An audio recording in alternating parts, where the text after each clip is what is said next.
Hello under graduate student, तो कैसे हैं आप सभी। आई होप आप सभी अच्छे होंगे। मैं करण सिंह वेलकम करता हूं आप सभी का हमारे चैनल अमेजिंग साइंस साइड में।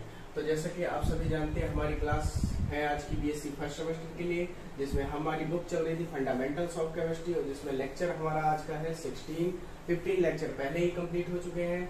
तो जिसमें हमारी यूनिट है यूनिट सेकेंड चल रही है हमारी simple bonding theories of molecules, जिसमें आज का क्वेश्चन नंबर 8 है। 7 क्वेश्चन पहले ही कंप्लीट हो चुके हैं और लेक्चर 15 कंप्लीट हो चुके हैं। तो देखिए क्वेश्चन नंबर 8 क्या है, डिस्कस बैलेंस बॉन्ड थ्योरी, यानी जिसको हम बीबीटी बोलते हैं, एंड मॉलिक्यूलर ऑर्बिटल थ्योरी, जिसको हम एमओटी ऑफ कोवेलेंट बॉन्ड, यानी कोवेलेंट बॉन्ड की बीबीटी थ्योरी या फिर मॉलिक्यूलर ऑर्बिटल थ्योरी हम डिस्कस करेंगे। ठीक है, तो नेचर ऑफ कोवेलेंट बॉन्ड, यानी कोवेलेंट बॉन्ड के जो नेचर को डिफाइन करने के लिए ये दोनों थ्योरीज हमें प्रपोज की गई है, बीबीटी और एमओटी। ठीक है, अब मैं इसको शॉर्ट फॉर्म में बोलूंगा, आप लोग समझ जाइएगा। बीबीटी मतलब valence bond theory and MOT मतलब मॉलिक्यूलर ऑर्बिटल थ्योरी। तो कोवेलेंट बॉन्ड के नेचर को एक्सप्लेन करने के लिए 3 थ्योरीज, कितनी थ्योरीज दी गई है? 3 थ्योरीज दी गई है। देखिए आपको जो मैंने इस यूनिट का जो शुरू में टॉपिक्स बताए थे, कौन कौन से इसमें टॉपिक पढ़ने हैं, तो उसमें आपका बीबीटी और एमओटी अलग अलग है, बीच में कॉमा लगा हुआ है, लेकिन मैंने यहाँ पे एक ही क्वेश्चन को इंक्लूड कर दिया है क्योंकि आगे आपको ये समझ में भी यहाँ पे आएगा।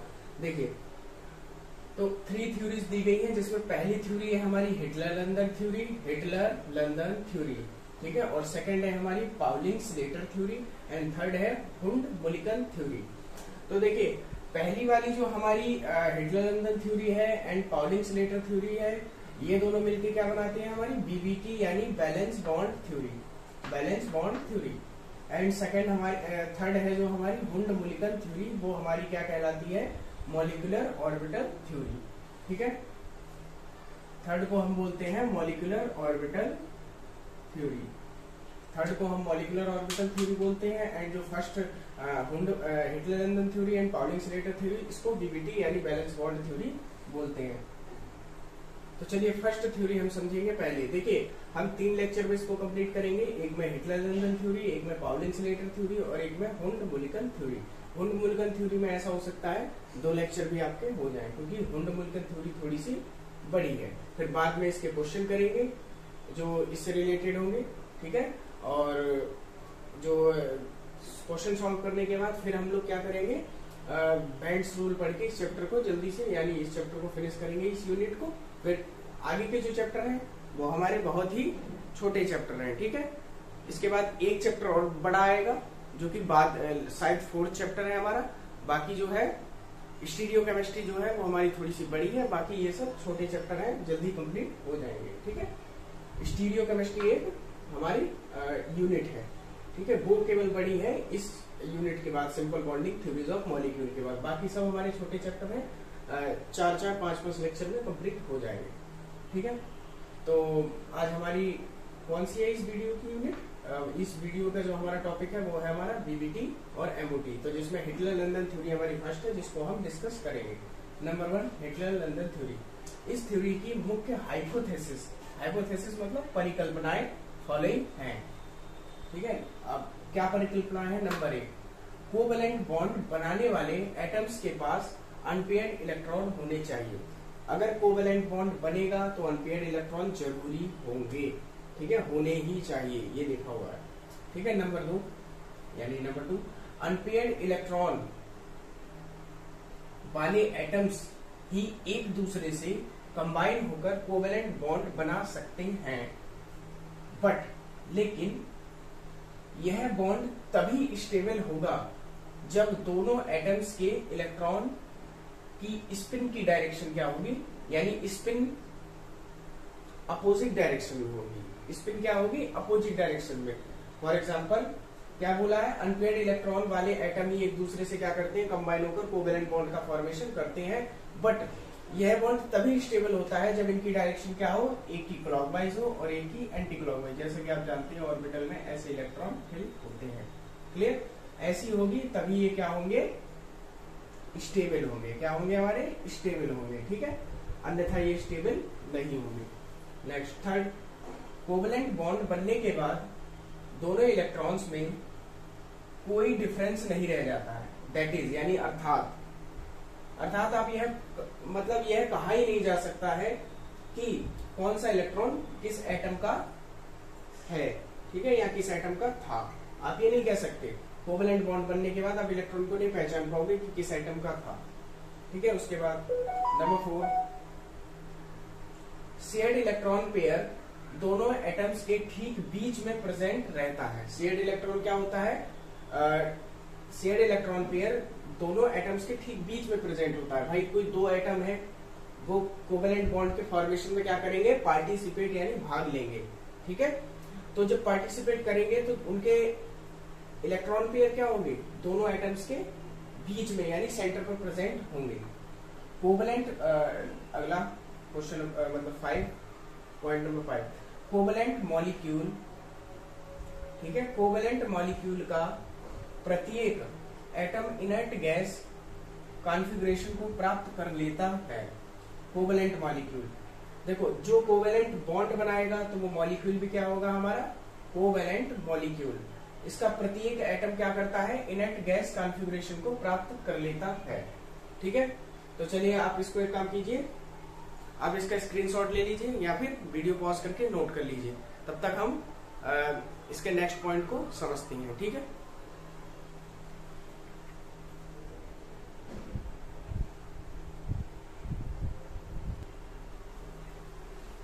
तो आइए अब हम समझेंगे, आपने वो पहले वाला नोट कर लिया होगा, तो अब हम लोग समझेंगे ग्राफ के बारे में। तो देखिए एबव पॉइंट्स जो मैंने आपको अभी 5 पॉइंट्स लगभग जो लिखाए हैं, एबव पॉइंट्स के बेस पर हिटलर-लंदन थ्योरी ने हाइड्रोजन एटम यानी H2 मॉलिक्यूल के फॉर्मेशन को फॉलोइंग टाइप से एक्सप्लेन किया है, ठीक है। तो क्या एक्सप्लेन किया? देखिए इसमें तो एक ग्राफ बना हुआ है, आपको दिख रहा होगा, इसको आप स्क्रीनशॉट ले लीजिए पहले ही, ठीक है। आशा करता हूँ आपने ले लिया होगा स्क्रीनशॉट। तो देखिए इसमें नीचे वाली जो ये लाइन जा रही है जो कि 0.5 से 1, 1.5, 2, 2.5, 3, 3.5, 4, 4.5 एंड 5 तक जा रही है, जिसको हम क्या बोलते हैं? Distance between nucleon of 2 hydrogen atom. Nucleon या न्यूक्लियस जो भी बोल सकते हैं, उन न्यूक्लियन के बीच में जो हाइड्रोजन एटम के जो न्यूक्लियन के बीच में जो डिस्टेंस होती है, 2 हाइड्रोजन एटम के न्यूक्लियन के बीच में डिस्टेंस, जिसको हम कैपिटल E से डिनोट करते हैं, ठीक है, जो कि 0.5 से 5 तक गई है।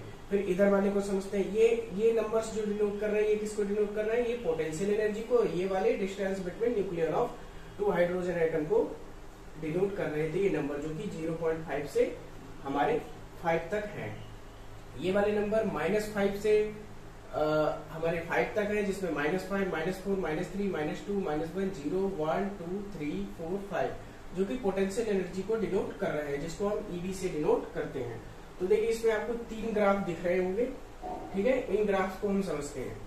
हमारा फर्स्ट बेस ग्राफ रहेगा, इसको हम बोलेंगे डॉटेड वाला। जो डॉटेड लाइन है इसको हम बेस ग्राफ बोलेंगे, और बाकी ये जो है ये सेकेंड नंबर ग्राफ है ये वाला, और ये वाला जो है ये थर्ड ग्राफ है। ये फर्स्ट ग्राफ, ये सेकेंड ग्राफ, ये थर्ड ग्राफ। चलिए समझते हैं। देखिए, और ये बॉन्ड डिस्टेंस है जो कि यहाँ से यहाँ तक है। ये देखिए बॉन्ड डिस्टेंस मैंने आपको बताया था, बॉन्ड डिस्टेंस या न्यूक्लियन के बीच में डिस्टेंस, उसी को बोलते हैं, ठीक है। और ये हमारी बॉन्ड एनर्जी है, जिसको हम पोटेंशियल एनर्जी भी कह सकते हैं, ठीक है। तो देखिए फर्स्ट ग्राफ क्या होगा? जब हाइड्रोजन एटम एक दूसरे से बहुत ज्यादा डिस्टेंस पर होंगे, यानी मैक्सिमम डिस्टेंस पर होंगे, तो उनके हाइड्रोजन मतलब हाइड्रोजन एटम, जब 2 हाइड्रोजन एटम एक दूसरे से मैक्सिमम डिस्टेंस पर होंगे, तो उनके बीच में जो उनकी पोटेंशियल एनर्जी होगी वो अनइफेक्टेड रहेगी। उनकी पोटेंशियल एनर्जी जो है वो अनइफेक्टेड रहेगी, ठीक है, उसमें कोई भी इफेक्ट नहीं पड़ेगा। और जब पोटेंशियल एनर्जी ही अनइफेक्टेड रहेगी तो बॉन्ड एंगल भी इसके बीच में नहीं बनेगा, इसके बीच में बॉन्ड नहीं बनेगा, ठीक है। तो अब सेकंड ग्राफ को समझते हैं। ये हमारा फर्स्ट ग्राफ हो गया जब हाइड्रोजन एटम मैक्सिमम डिस्टेंस पर होंगे, ठीक है। तो क्योंकि हाइड्रोजन एटम में कितने हाइड्रोजन होते हैं? हाइड्रोजन में H2 यानी हाइड्रोजन का 2 एटम्स होते हैं, ठीक है, हाइड्रोजन मॉलिक्यूल में। तो जब हाइड्रोजन मॉलिक्यूल में 2 एटम्स होते हैं, तो ये हाइड्रोजन एटम जब ये दोनों एटम एक दूसरे से जब मैक्सिमम डिस्टेंस पर होंगे तो अनइफेक्टेड रहेंगे, पोटेंशियल एनर्जी भी अनइफेक्टेड रहेगी, तो जिससे क्या है बॉन्ड एंगल नहीं बनेगा। सेकेंड ग्राफ में जब इनकी स्पिन की डायरेक्शन क्या हो, पैरेलल हो, पैरेलल या तो एंटी क्लॉक और या फिर क्लॉक, यानी या तो ऐसे ऐसे या फिर या तो ऐसे ऐसे या फिर ऐसे ऐसे, ठीक है। स्पिन की डायरेक्शन क्या होती है, पैरेलल होती है, ठीक है। इनकी स्पिन की डायरेक्शन पैरेलल होती है, जो कि मैंने आपको बता दिया। तो जब इनकी स्पिन की डायरेक्शन दोनों हाइड्रोजन एटम की पैरेलल होगी तो उस पैरेलल डायरेक्शन के कारण इनके बीच में क्या होगा, इनके बीच में प्रतिकर्षण यानी रिपल्सन होगा। तो उस रिपल्सन के कारण इनकी पोटेंशियल एनर्जी जो है वो इनकी पोटेंशियल एनर्जी वापस से इंक्रीज होने लगेगी, बढ़ने लगेगी, ठीक है। और बढ़ने लगेगी तो इनके बीच में फिर भी बॉन्ड एंगल नहीं बनेगा, क्योंकि आपको बॉन्ड एंगल या बॉन्ड बनाने के लिए, कोवेलेंट बॉन्ड बनाने के लिए आपको क्या है, एक मिनिमम पोटेंशियल एनर्जी चाहिए, ठीक है। एक मिनिमम पोटेंशियल एनर्जी चाहिए।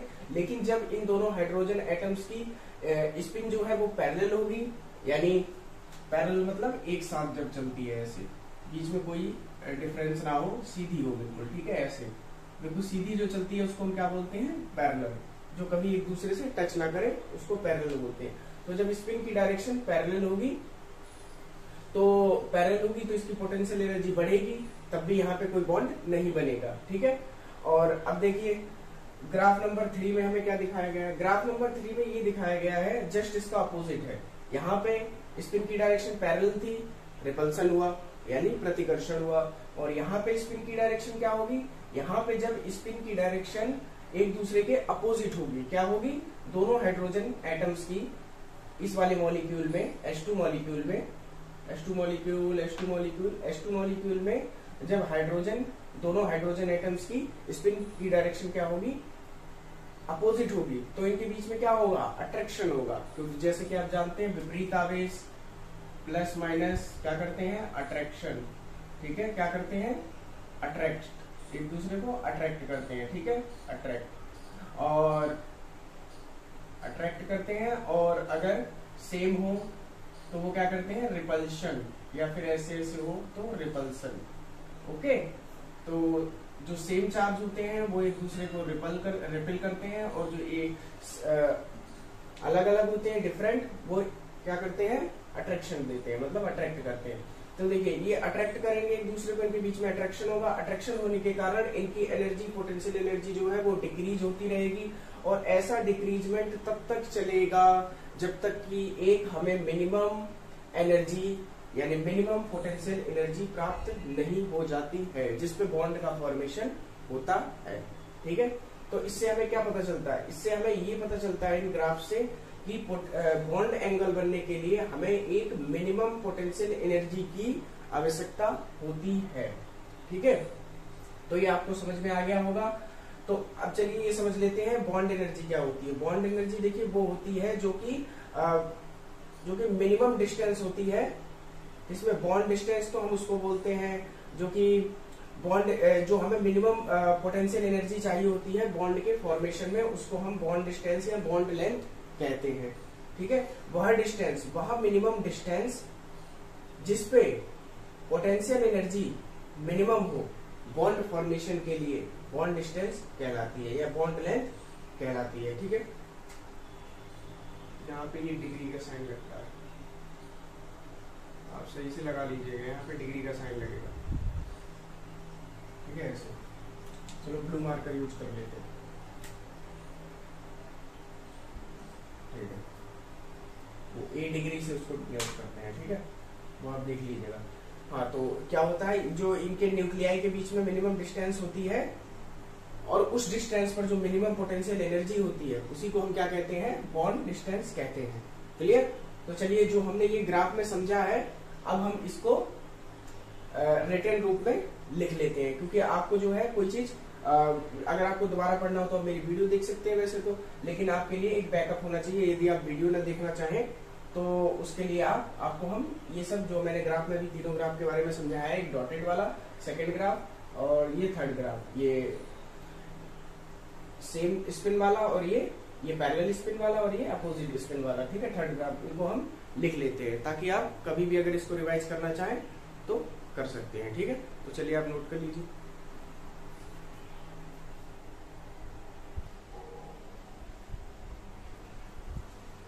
तो देखिए जो मैंने अभी आपको ग्राफ में डॉटेड लाइन और जो तीन कर्व थे, curve first, curve second and curve third के बारे में पढ़ाया था, उनको अब हम लोग डॉटेड लिखित रूप में यानी रिटन रूप में समझ लेते हैं, ठीक है, ताकि आप अधिक समय तक इसको कभी भी जब मन चाहे पढ़ सकें, ठीक है। तो हमारा फर्स्ट पॉइंट क्या था, ये फर्स्ट कर्व के लिए है, जब दोनों हाइड्रोजन एटम एक दूसरे से लार्ज डिस्टेंस पर होते हैं, और यही हमने वहां पे पढ़ा था, तो वे एक दूसरे पर इफेक्ट नहीं डालते हैं तथा ऐसी कंडीशन में या इस कंडीशन में, ऐसी कंडीशन में दोनों एटम्स की पोटेंशियल एनर्जी अनअफेक्टेड रहती है तथा दोनों के बीच कोई बॉन्ड नहीं बनता है। अतः इस कंडीशन को ग्राफ में कर्व फर्स्ट में डॉटेड लाइन के द्वारा शो किया गया है, ठीक है। ये फर्स्ट पॉइंट हो गया हमारा डॉटेड कर्व के लिए, ठीक है, जो डॉटेड लाइन दी गई है उसको, ठीक है।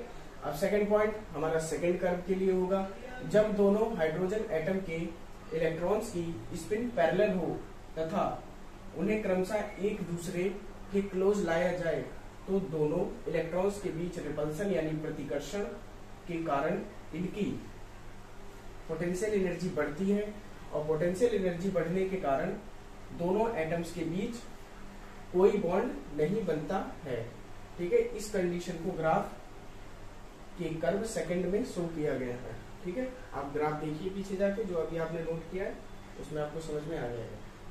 नंबर 3, यदि दोनों हाइड्रोजन एटम के इलेक्ट्रॉन्स की स्पिन अपोजिट हो तथा इन्हें क्रमशः एक दूसरे के क्लोज लाया जाए, तो दोनों हाइड्रोजन एटम्स के बीच अट्रैक्शन होता है। क्या होता है? अट्रैक्शन। इसमें रिपल्सन होता है जब स्पिन पैरेलल हो, क्या हो? Spin parallel. और जब स्पिन अपोजिट हो तो क्या होता है? अट्रैक्शन होता है, ठीक है। अट्रैक्शन होता है जिससे दोनों हाइड्रोजन एटम्स की पोटेंशियल एनर्जी क्या होती है? घटती है, ठीक है, घटती है। यहाँ देखिए पोटेंशियल एनर्जी बढ़ती है, यहाँ पर पोटेंशियल एनर्जी घटती है, ठीक है। तो पोटेंशियल एनर्जी बढ़ती है, यह डिक्रीजमेंट यानी ये जो घटतापन चल रहा है, इसका घटाव चल रहा है, ये डिक्रीजमेंट तब तक चलता है जब तक कि हासमान इसको बोलेंगे, ठीक है, चलता है जब तक कि पोटेंशियल एनर्जी की मिनिमम वैल्यू, एक मिनिमम वैल्यू प्राप्त नहीं हो जाती है, ठीक है। इसके बाद यदि दोनों हाइड्रोजन एटम्स को और अधिक क्लोज लाया जाता है, तो दोनों हाइड्रोजन एटम्स के बीच रिपल्सन उत्पन्न हो जाता है। क्या हो जाता है? रिपल्सन। जब और अधिक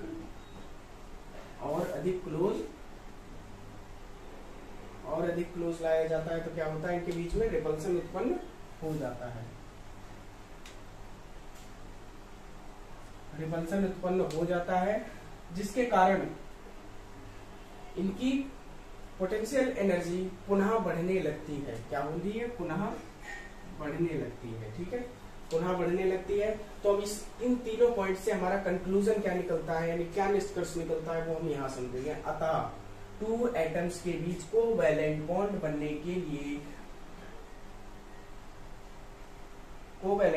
बनने के लिए इतनी डिस्टेंस हो, यानी वह मिनिमम डिस्टेंस हो जिस पर उसकी पोटेंशियल एनर्जी मिनिमम हो, यानी किसी टू एटम्स के बीच में, यानी एनी कोई टू एटम्स जो है उनके बीच में यदि कोवैलेंट बॉन्ड बनाना है तो इतनी डिस्टेंस होनी चाहिए कि उसमें पोटेंशियल एनर्जी भी हमारी क्या हो? मिनिमम हो, ठीक है। तो इस डिस्टेंस को ही हम बॉन्ड डिस्टेंस क्या कहते हैं?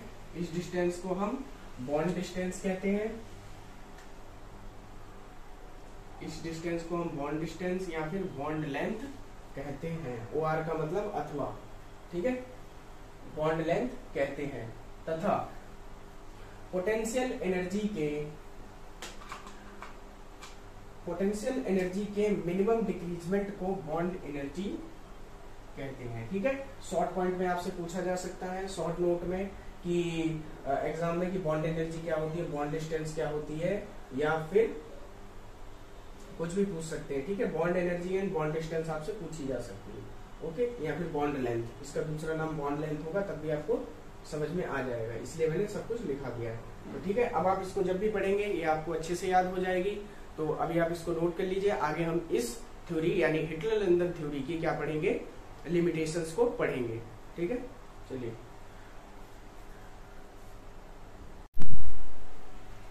चलिए अब हम लोग समझेंगे इस थ्योरी की लिमिटेशंस को। तो इस थ्योरी की ओनली 4 लिमिटेशंस हैं, यानी 4 लिमिटेशंस है। तो देखिए, लिमिटेशन ऑफ हिटलर-लंदन थ्योरी, क्योंकि हमारी पीपीटी में 2 थ्योरी आती हैं, पाउलिंग-स्लेटर एंड हिटलर-लंदन थ्योरी।